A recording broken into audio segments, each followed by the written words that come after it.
Hi hello నమస్తే. నేను మీ ఆకాశరామన్న.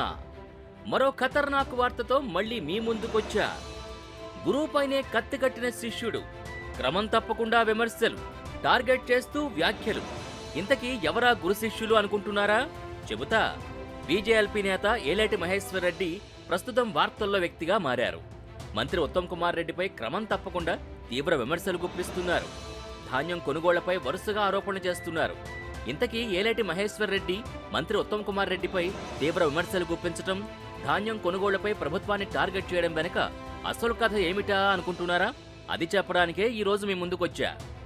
బీజేపీలో ఏలేటి మహేశ్వర్ రెడ్డి చేరికకు ముందు ఆయన కాంగ్రెస్లో ఉత్తమ్ కుమార్ రెడ్డి శిష్యుడిగా పేరుండేది. కాంగ్రెస్లో మహేశ్వర్ రెడ్డిని ప్రోత్సహించింది, ఆయనకు పదవులిప్పించింది ఉత్తమే అనే విషయం కాంగ్రెస్ నేతలకే కాకుండా కొందరు ఇతర పార్టీల నేతలకి తెలుసు. అంత సాయం చేసిన గురువుపై శిష్యుడు టార్గెట్ చేసి ఆరోపణలు చేయడం వెనుక ఆంతర్యమేంటని ప్రస్తుతం కాంగ్రెస్ నేతలు హాట్ డిబేట్లు చేసుకుంటున్నారట.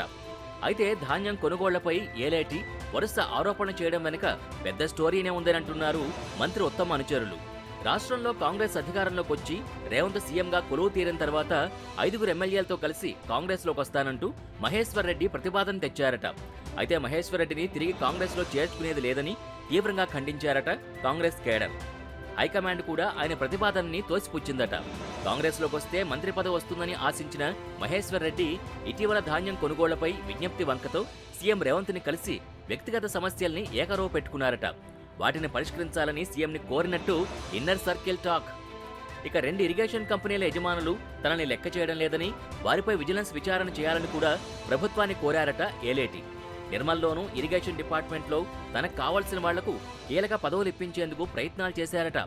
నిర్మల్లో ధాన్యం కొనుగోలు కేంద్రాల ఏర్పాటుపైన పేచీ పెట్టారట. ఏలేటి మహేశ్వర్ రెడ్డి డిమాండ్లని ఒక్కటి కూడా పట్టించుకోలేదట ప్రభుత్వం. దీంతో అలకపోనడం, ఆపై ఫ్రస్ట్రేషన్ గురి కావడంతో మంత్రి ఉత్తమ్ కుమార్ రెడ్డిపై అలాగే ప్రభుత్వంపై తీవ్ర ఆరోపణలకి తెరలేపినట్టు కాంగ్రెస్ వర్గాల టాక్. చూశారుగా, ఒక దగ్గర జరిగే చర్య మరెక్కడో ఫలితాన్ని చూపిస్తుంది అన్నట్టు ఏలేటి వ్యాఖ్యల వెనక మర్మం వేరే ఉందంటూ రాజకీయ వర్గాలు చెవులు కొరుక్కుంటున్నాయి. అదన్నమాట సంగతి.